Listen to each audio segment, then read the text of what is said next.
শ্যাম তার বন্য কল্পনা এবং অ্যাডভেঞ্চারের প্রতি ভালোবাসার জন্য গ্রামবাসীদের কাছে পরিচিত ছিল।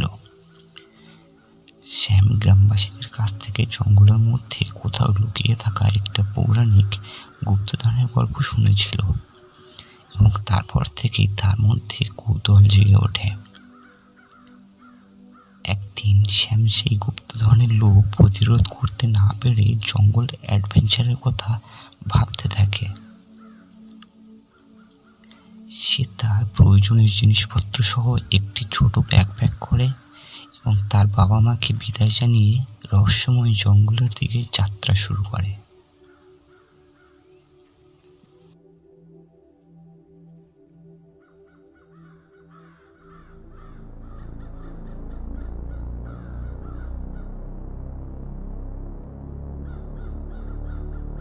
শ্যাম যখন ধীরে ধীরে জঙ্গলের গভীরে প্রবেশ করছিল তখন সে তার চারপাশের উঁচু উঁচু গাছ আর অচেনা নানা ধরনের প্রাণবন্ত ফুল দেখে অবাক হয়েছিল।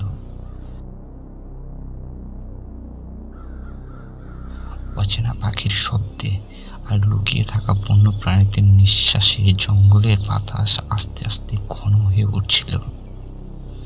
শ্যাম শীঘ্রই বুঝতে পারল যে জঙ্গলটি খুবই বিপজ্জনক। প্রতিটি পদক্ষেপেই বিপদ। লম্বা লম্বা গাছের চটপট শিকড়ের মধ্যে কোনো এক লুকানো বিপদে ঢেকে আছে। কিন্তু শ্যাম যে কোনো বাধা অতিক্রম করার জন্য দৃঢ় প্রতিজ্ঞ। অটল সংকল্পের সাথে তার যাত্রাপথে চলতে থাকল। গাছপালাগুলোর মধ্য দিয়ে চলতে চলতে শ্যাম হঠাৎ কিছু একটাতে হোঁচট খেল। সে জিনিসটাকে তুলে নিয়ে দেখলো সেটা একটা পুরনো মানচিত্র। শ্যাম মানচিত্রটা তুলে অনেকক্ষণ ধরে দেখতে লাগলো। অবশেষে সে বুঝতে পারলো যে মানচিত্রে লুকানো গুপ্তধনের অবস্থানের দিক নির্দেশ করা আছে। উত্তেজনায় তার গায়ের রং খাড়া হয়ে উঠল। শ্যাম সেই পথ ধরে অনুসরণ করতে লাগলো।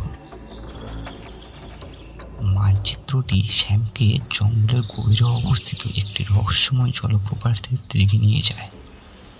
সেখানে গিয়ে শ্যাম দেখল জলের উপর সূর্যের আলো পড়ে তা জ্বলজ্বল করতে থাকে। জলপ্রপাতের প্রচণ্ড শব্দ এক মন্ত্রমুগ্ধ নৃত্যধ্বনি তৈরি করছে।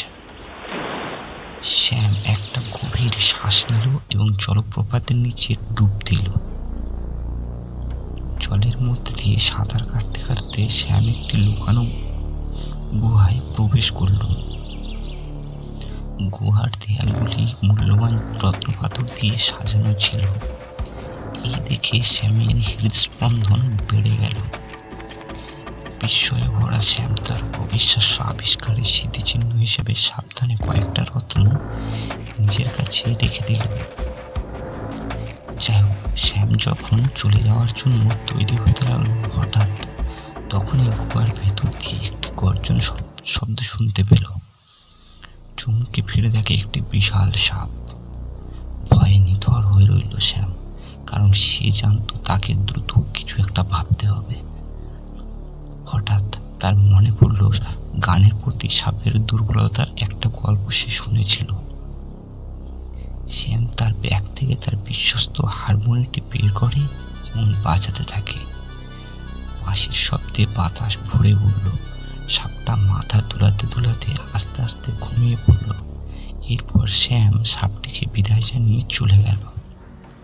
শ্যাম জঙ্গল থেকে বেরিয়ে এসেছিল একটি পরিবর্তিত যুবক হিসেবে। সে কেবল দীর্ঘকালের হারানো গুপ্তধনই খুঁজে পায়নি, বরং সাহস, অধ্যবসায় এবং প্রতিটি মানুষের হৃদয়ের মধ্যে থাকা জাদুকেও আবিষ্কার করেছিল। এরপর শ্যাম তার গ্রামে ফিরে আসে। সেখানে তার অবিশ্বাস্য জঙ্গল অ্যাডভেঞ্চারের একটি কিংবদন্তি হয়ে ওঠে পরবর্তী প্রজন্মের জন্য।